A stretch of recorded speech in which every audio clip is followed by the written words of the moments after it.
Hello Aquarius, Sun, Moon, Rising, and Venus signs. Kamusta kayo? Sana po nasa mabuti kayong kalagayan. Welcome back po sa Star Tarot. Kung bago kayo dito, welcome din kayo. Thank you for your support. I truly appreciate it. God bless you all. Aquarius, pauna mensahe po ninyo, take a step back. Okay? Umatras muna kayo ng kahit konti lang. Aquarius, sabi dito, thank you, angels, for helping me to step back from what's not serving me. Okay, kailangan ninyong umatras muna. Kailangan ninyong, tawag dito, kailangan ninyong magpahinga muna from whatever this is. No? Pwedeng, totally, no? Mag-step back kayo from something dito sa buhay ninyo na hindi na ito nagsiserve ng inyong highest good. Alam ninyo na hindi na to para sa'yo, hindi na to nagsiserve ng highest good ninyo. This is no longer good for you, no? So, kaya kailangan ninyo na umatras muna kayo from that, alright? So, this is anything, no? This could be anything sa buhay ninyo, depende sa inyong sitwasyon. What else? We have opened your heart, Archangel Samuel. Thank you, Samuel, for removing the barriers around my heart. Okay? So, sa ngayon, maganda to na nagbubukas, no, ang inyong puso, nagbubukas ang sarili ninyo, para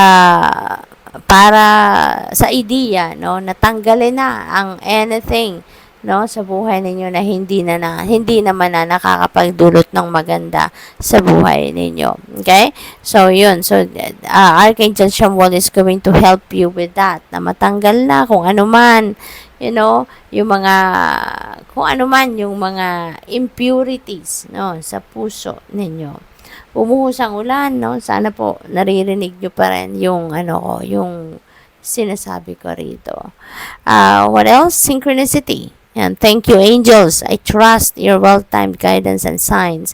You are so blessed, no, Aquarius. You are so blessed. You are guided, no. Binibigyan kayo ng divine universe dito, no, through the angels, na bigyan kayo ng gabay and signs and symbols, synchronicities, no, to guide you, no, kung paano ninyo ina-navigate ang sitwasyon ninyo, paano ninyo ina-navigate yung buhay ninyo sa ngayon. Kaya pay attention to that, no?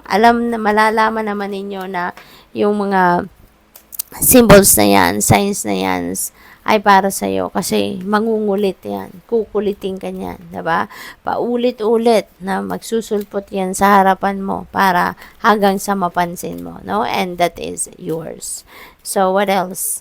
We have, if you believe, okay? If you believe na kung ano man ang paniniwalaan mo, rest assured na yan ay makukuha mo. Rest assured na yan ay matatanggap mo. Okay? Kaya,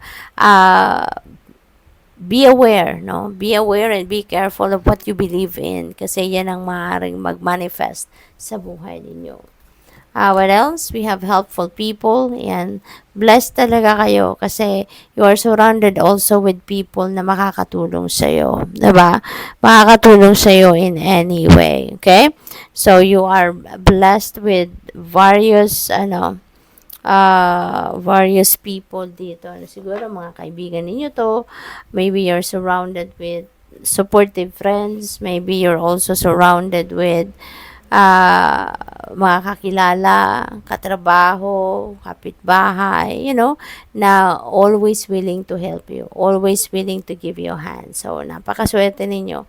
Kaya kung kung may kailangan din kayo, Aquarius, huwag kayong magdalawang isip. Unang-una, huwag kayong magdalawang isip, huwag kayong don't hesitate, no, to ask for help. Tumapit kayo dito sa mga taong ito na alam ninyong makakatulong sa inyo. Okay? What else? We have big happy changes. Wow, this is very exciting. Aquarius, mayroong malalaking pagbabagong magaganap dito at magdudulot ito din sa inyo ng iba yung saya. This is really going to bring you a huge happiness and joy, no, sa mga pagbabagong ito. At iba-iba to, no, depende sa inyong sitwasyon. Maaaring yung mga pagbabagong ito could be in various areas of life. Pwedeng meron kayong pagbabago on a personal level. So, this is personal transformation. Pwede rin na pagbabago ito pagdating sa inyong trabaho, career, negosyo, 'di ba? Or pwedeng pagbabago ito sa dynamics ng pamilya, dynamics ng relationship. It could be in anything, no? But, ang resulta nito ng pagbabagong ito is really beautiful. Magiging masayang-masaya kayo sa mga mangyayari rito. What else? We have ask your angels, okay? Kung kailangan ninyo ng tulong, no, ng inyong mga angels, call on them, okay? Call on them. Huwag kayong magdalawang isip kasi alam mo yung mga guardian angels natin, lagi lang yan naghihintay na tawagin natin, no? Para magpatulong tayo. And by the time, no, na ginagawa natin yan, ako, kung makikita mo lang sila, 'di ba? Mag-uunahan ng mga yan para makinig sa iyo. Mag-uunahan para tulungan ka, 'di ba? Kaya huwag kayong magdalawang isip. When you feel like you need some help, no?